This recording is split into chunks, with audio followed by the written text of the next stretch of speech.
B'investiment ta' aktar minn €900,000 l-Korporazzjoni għas-Servizzi tal-Ilma investiet f'makkinarju ġdid biex issaħħaħ l-operat tagħha.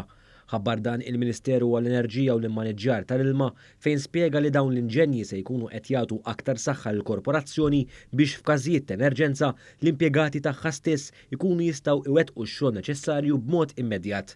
L-użu tal-inġenji jinkludi tħaffir, tqejjid ta' pajpijiet, ġar ta' materjal u rimi.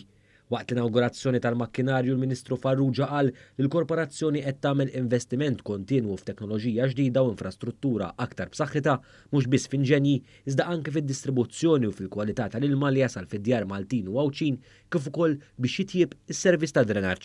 Tajjeb illi wieħed jgħid illi l-korporazzjoni qed taħdem biex tagħmel l-investiment kollu neċessarju mhux biss fejn jitlu l-inġenji imma d-distribuzzjoni tal-ilma biex ikompli mhux biss twassal f'postijiet madwar Malta u Għawdex imma anke fejn jidħol kwalità. U anke il-servizz ta' drenaġġ biex ikompli jitjieb għal ġid tal-poplu Maltu Għawċi.